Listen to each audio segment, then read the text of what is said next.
चंद्रयान 3 का पूरा जो बजट था वो सिर्फ 615 करोड़ रुपए था। यानी किसी भी हॉलीवुड मूवी के बजट से कम। भारत के मंगलयान करीब 450 करोड़ के बजट में मार्स तक पहुंच गया। और इसी वजह से पूरी दुनिया भारत और इसरो को लो कॉस्ट स्पेस मिशन का चैंपियन मानती थी। लेकिन कैम्ब्रिज यूनिवर्सिटी, जो एक यूके की प्रमुख यूनिवर्सिटी है, उसकी एक स्टडी ने ऐसा दावा किया है जिसे सुनकर आप भी कहेंगे, क्या यह संभव है? इस स्टडी के मुताबिक भारत का रॉकेट लॉन्च कॉस्ट दुनिया की मेजर स्पेस पावर्स में सबसे कम नहीं, बल्कि इसका उल्टा है, सबसे ज्यादा है। तो फिर सवाल यह है कि जो इंडिया 615 करोड़ में मून पर लैंड कर सकता है, सबसे सस्ते में मंगलयान बना सकता है, उसका रॉकेट लॉन्च अमेरिका से 4 गुना महंगा कैसे हो गया? या इसरो की लो कॉस्ट स्पेस प्रोग्राम वाली पूरी की पूरी इमेज ही गलत थी, लोग ऐसा सवाल उठाने लगे? या फिर कैम्ब्रिज के इस नंबर के पीछे कोई ऐसा कैलकुलेशन है, कोई ऐसा खेल है जिसे ये वेस्टर्न पावर्स ने खिला है, जिसे समझे बिना पूरी कहानी को मान लेना गलती होगी? आज इसी स्टडी को लेकर के हम कुछ तथ्य देखते हैं और पता लगाते हैं कि आखिर गड़बड़ क्या है। वीडियो में आगे बढ़ने से पहले मैं ये बताना चाहता हूं कि मेरा मकसद ये नहीं है कि यूनिवर्सिटी ऑफ कैम्ब्रिज की स्टडी को हम पूरा गलत बता दें। हो सकता है इसमें कोई सही बात हो, और ये भी मकसद नहीं है कि हम उसके सामने सरेंडर कर दें।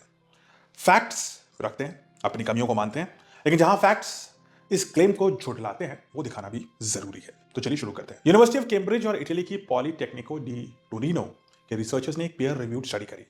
इसमें 1960 से 2025 तक 6,740 से ज्यादा रॉकेट लॉन्चेस का उन्होंने गहन एनालिसिस किया।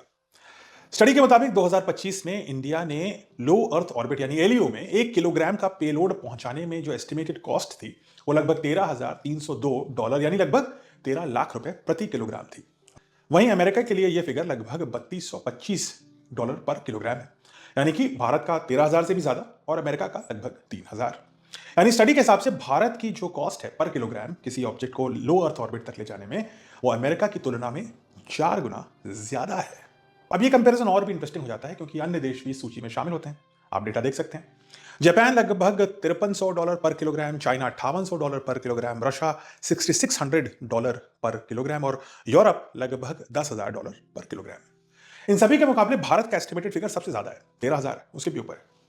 तो यहां एक ऑब्वियस सवाल मन में खड़ा होता है, अगर इंडिया की स्पेस प्रोग्राम इतनी एक्सपेंसिव है तो फिर इसरो को दुनिया का सबसे फ्रूगल, सबसे सस्ता और एफिशिएंट स्पेस एजेंसी क्यों माना जाता है? अवार्ड मिले थे हमें इसी बात के। चंद्रयान 3 इसका सबसे फेमस एग्जांपल है। और अगर इंडिया के मिशन की कॉस्ट इतनी कम है तो फिर पर किलोग्राम लॉन्च कॉस्ट इतना ज्यादा इस डेटा में क्यों आ रहा है? क्या कैलकुलेशन एरर है या कुछ और है? इसका जवाब स्टडी के रिसर्चर्स ने दिया, और यहां सबसे इंपॉर्टेंट जो शब्द है, जो वर्किंग वर्ड है, वो है पर किलोग्राम। इसका एग्जाम्पल एक टैक्सी से लेते हैं। मान लीजिए आपने एक टैक्सी ली, मान लीजिए दिल्ली में कहीं पर भी ली। अगर इस टैक्सी का पैसेंजर जो काउंट है वो सिर्फ आप है, यानी सिर्फ आप ही जा रहे हैं, और टैक्सी का जो किराया है वो 600 रुपए है, तो पर पर्सन जो किराया आएगा वो सिर्फ आप ही को देना है, यानी 600 रुपए पर पर्सन। लेकिन मान लीजिए आप इस टैक्सी में 4 और दोस्तों को बैठा लेते हैं और उसी जगह जाते हैं जहां आपको जाना है, उनको भी वहीं जाना है, यानी पूलिंग कर दिया आपने, तो जो पर पर्सन कॉस्ट आएगा वो 600 भाग दिया उसको 4 से, यानी 150 रुपए आएगा। और सारी कहानी यहीं पर फंसती है। जो कीवर्ड है पर किलोग्राम। रॉकेट के केस में लीजिए तो मान लीजिए रॉकेट को लॉन्च करने के लिए जो infrastructure, engineers, launch pad, testing और बाकी फिक्स्ड कॉस्ट है, मान लीजिए सबके बराबर ही है। अगर वही रॉकेट ज्यादा पेलोड लेकर के, ज्यादा किलोग्राम्स लेकर के धरती के ऑर्बिट तक पहुंच जाता है, तो जो फिक्स्ड कॉस्ट है वो ज्यादा नंबर ऑफ किलोग्राम से डिवाइड होगा, यानी पर किलोग्राम जो कॉस्ट आएगा वो कम हो जाएगा। लेकिन अगर पेलोड छोटा है, यानी कम वजन ले जा रहे हैं, तो वही कॉस्ट कम किलोग्राम से डिवाइड होगा, यानी कि पर किलोग्राम का लॉन्च कॉस्ट बढ़ जाएगा। और सारी कहानी यहीं फंसती है, यही नंबर की जगलरी है। भारत के लॉन्च व्हीकल्स हिस्टोरिकली यूएस के सबसे बड़े कमर्शियल रॉकेट्स की तुलना में काफी कम पेलोड कैरी करते हैं। इसलिए इंडिया की एब्सोल्यूट मिशन कॉस्ट कम होती है, यानी टोटल मिशन कॉस्ट तो हमारी कम होती है। लेकिन अगर उसी मिशन कॉस्ट को हम पर किलोग्राम निकालें, चूंकि हम कम किलोग्राम लेके जाते हैं, हम सब कुछ हल्का फुल्का बनाते हैं, तो नंबर काफी बड़ा दिखता है कि इंडिया का पर किलोग्राम लॉन्च कॉस्ट तो बहुत ज्यादा है। और सबसे बड़ी कहानी यहां एक और एंट्री से होती है, और वो है इलॉन मस्क का स्पेसएक्स। अमेरिका की लॉन्च कॉस्ट एडवांटेज का सबसे बड़ा रीजन सिर्फ एक पावरफुल रॉकेट नहीं है, वो है स्केल, लॉन्च फ्रीक्वेंसी और रीयूजेबिलिटी। स्पेसएक्स का फैल्कन 9 अपने फर्स्ट स्टेज को बार बार इस्तेमाल करता है, यानी रॉकेट का सबसे एक्सपेंसिव हिस्सा हर लॉन्च के बाद पूरी तरीके से फेंका नहीं जाता, उसे वापस रिपेयर करके दोबारा यूज करते हैं। और स्पेसएक्स बहुत हाई लॉन्च फ्रीक्वेंसी पर ऑपरेट करता है, यानी बहुत सारे लॉन्च करता है हर साल। जितने ज्यादा लॉन्च होंगे उतना ही ऑपरेशनल एक्सपीरियंस मिलता रहेगा, और जो कॉस्ट है वो पर किलोग्राम के हिसाब से गिरता जाएगा। इंफ्रास्ट्रक्चर का इस्तेमाल भी ज्यादा होगा, प्रोडक्शन ज्यादा स्केल पर हो सकता है, और फिक्स्ड कॉस्ट ज्यादा मिशंस पर स्प्रेड हो जाएंगे। यही इकोनॉमिक्स लॉन्च कॉस्ट को नीचे लाती है। कैम्ब्रिज स्टडी भी इसी डायरेक्शन में पॉइंट कर रही है। यूएस और यूरोप में लॉन्च एक्सपीरियंस के साथ कॉस्ट में स्टैटिस्टिकली सिग्निफिकेंट इंप्रूवमेंट दिखता है, यानी जितने ज्यादा लॉन्चेस कर रहे हैं, इतने ज्यादा ही लोग लॉन्चेस कर रहे हैं कि पर किलोग्राम कॉस्ट कम दिखता है, जबकि भारत, चाइना, रशिया और जापान के लिए स्टडी ने वैसा सिग्निफिकेंट पैटर्न नहीं रखा। यानी यहां दो अलग अलग चीजें कंपेयर हो रही हैं। एक तरफ 1 किलोग्राम को ऑर्बिट तक पहुंचाने का एस्टिमेटेड कॉस्ट, और दूसरा पूरे मिशन को लॉन्च करने की एक्चुअल कॉस्ट। इंटरेस्टिंग बात यह है कि इन दोनों रैंकिंग में पूरी की पूरी रैंकिंग ऑर्डर ही बदल सकती है, क्योंकि ये दोनों चीजें एक है ही नहीं। अगर पूरे मिशन के लॉन्च कॉस्ट हम देखें तो भारत उसमें अव्वल नंबर पर होगा, और अगर हम पर किलोग्राम कॉस्ट देखें तो शायद भारत उसमें अव्वल नंबर पर नहीं आया है, दिख रहा है। तो एक और प्रॉब्लम है, इंडिया की एक्चुअल लॉन्च इकोनॉमिक्स पूरी तरीके से ट्रांसपेरेंट नहीं होती। इसरो कमर्शियल लॉन्च मिशंस के लिए हर कॉस्ट कंपोनेंट का डिटेल ब्रेकडाउन पब्लिकली अवेलेबल ही नहीं कराता। इसलिए रिसर्चर्स को पब्लिक डेटा, गवर्नमेंट डॉक्यूमेंट्स और अदर अवेलेबल सोर्सेज से एस्टिमेट्स बनाने पड़े।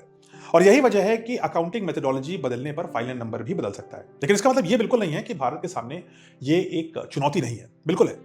एक्चुअल स्टडी का सबसे इंपॉर्टेंट मैसेज शायद $13,302 पर किलोग्राम वाला नंबर नहीं है। इसके पीछे एक और चीज है जिसके बारे में रिसर्च नहीं बोलता, और वो है स्केल। यानी कितने लॉन्चेस आप कर रहे हैं। इसरो और भारत अगर आने वाले वर्षों में अपनी स्पेस इकोनॉमी को ड्रामेटिकली एक्सपैंड हम करना चाहते हैं, ये हमारा एस्पिरेशन है, तो सिर्फ अच्छे रॉकेट्स अब बनाना काफी नहीं होगा। हमें ज्यादा से ज्यादा रॉकेट्स बनाने होंगे अच्छे, और उनको लॉन्च भी लार्ज नंबर में करना होगा। और यहीं पर प्राइवेट कंपनीज को ज्यादा अपॉर्चुनिटी देना आवश्यक है। मैन्युफैक्चरिंग को हमें स्केल अप करना होगा, और सबसे इंपॉर्टेंट रीयूजेबल लॉन्च टेक्नोलॉजी को इसरो को ऑपरेशनल बनाना बहुत ज्यादा आवश्यक है। क्योंकि भविष्य की जो स्पेस इकोनॉमी है, इसमें कंपटीशन इस बात पर नहीं होगा कि कौन रॉकेट बना सकता है। कंपटीशन इस बात पर होगा कि कौन रॉकेट को सबसे ज्यादा बार, सबसे रिलायबली और सबसे कम कॉस्ट में उड़ा सकता है। और यह भी सच है कि भारत के लिए स्टेक्स बहुत इंपॉर्टेंट है। सरकार पहले ही कह चुकी है कि इंडियन स्पेस इकोनॉमी आने वाले वर्षों में कई गुना हमें बढ़ाना है, यह हमारा लक्ष्य है। भारत सिर्फ इसरो के गवर्नमेंट मिशन तक सीमित नहीं रहना चाहता। प्राइवेट कंपनीज हैं, स्काई रूट, अग्निकूल, बहुत सारी स्टार्टअप्स हैं, और ये कमर्शियल मार्केट में अपनी अपनी जगह बनाने की कोशिश कर रही हैं।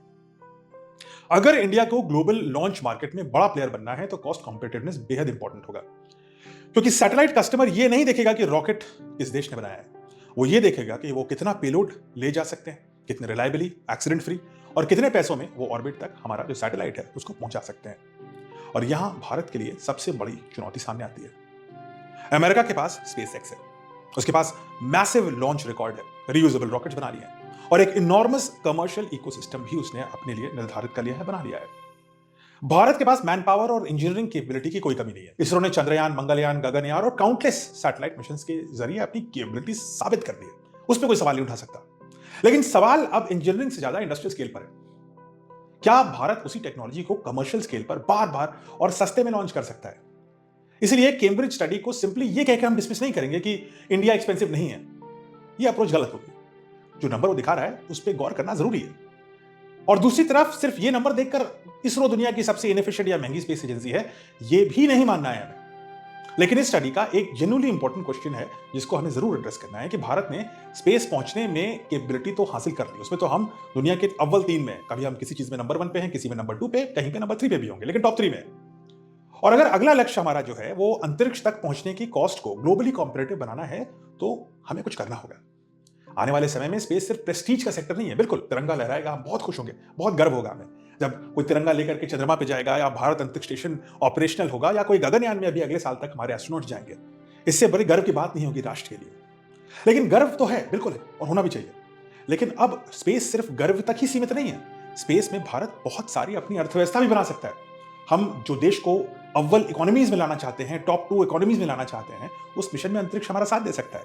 और इसीलिए satellites, communications, navigation, defence, internet and eventually space station, इन सब के लिए हमें लगातार बहुत लॉन्च करने होंगे। और वहां विनर वो तो होगा ही जो अच्छा रॉकेट बनाता है, वो हम हैं, रिलायबल भी हम हैं। लेकिन उसके साथ साथ हमें बार बार तेजी से उड़ान भरनी होगी और कॉस्ट को पर केजी भी कम करना होगा। भारत ने दुनिया को दिखा दिया कि कम रिसोर्सेज में एक्स्ट्रॉर्डिनरी मिशन हम कर सकते हैं। तो अगली चुनौती अब हमारे सामने यह है कि उसी इंजीनियरिंग माइंड को इंडस्ट्रियल स्केल और रीयूजेबल रॉकेट के साथ जोड़ना है।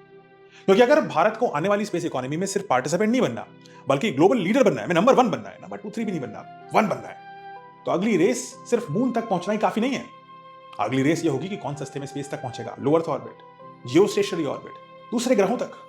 उन सब तक पहुंचने के लिए में जो हम कर रहे हैं बहुत अच्छा कर रहे हैं। टेक्नोलॉजीज आर वंडरफुल, सबसे फ्रूगल टेक्नोलॉजीज हैं, हमारे ओवरऑल लॉन्च कॉस्ट सबसे कम होते हैं। लेकिन अब हमें पर केजी लॉन्च में भी विश्वास रखना होगा, उस नंबर पर भी काम करना होगा। साथ ही साथ टेक्नोलॉजी के साथ साथ हमें मार्केट एक्सपेंशन की आवश्यकता है। भारत की कोई भी जो लॉन्च है उसमें स्पेस खाली नहीं होना चाहिए। हम वही अमेरिकन फिलॉसफी करें कि जब भी हम कोई लॉन्च करें तो फुल कैपेसिटी पर लॉन्च करें, जिससे कि जो पर केजी कॉस्ट है वो कम हो जाए। तो इन सारी चीज़ों पे अब हमें काम करना है और ये ग्रेजुएशन साइकिल होता है टेक्नोलॉजिकल कॉम्पिटेंस से इंडस्ट्रियल रेलेवेंस का। और अब भारत को इसी रास्ते पर आगे बढ़ना है। तो ये थी मेरी विश्लेषण इस कैम्ब्रिज की रिपोर्ट पर। इस रिपोर्ट में कुछ बातें चुनौतीपूर्ण हैं हमारे लिए, वो हमारे लिए अवेकनर होनी चाहिए। कुछ बातें लेकिन ऐसी भी हैं कि वो कभी कभी एक पाश्चात्य मानसिकता होती है कि वो भारत और ईस्ट के सभी देशों को थोड़ा नीचा दिखाने की कोशिश करते हैं बाय सम नंबर जगलरी, वो भी है थोड़ी सी। लेकिन ठीक है, किसी को उपहास करना है, क्रिटिसिज्म करना है, वो हम झेल लेंगे। लेकिन अगर उसमें कुछ अच्छा सीख सकते हैं तो वो भी हम सीख लेंगे। जय हिंद, जय भारत। इस रिपोर्ट के बारे में आपको क्या लगा मेरी जरूर कमेंट कीजिए, चर्चा करते हैं।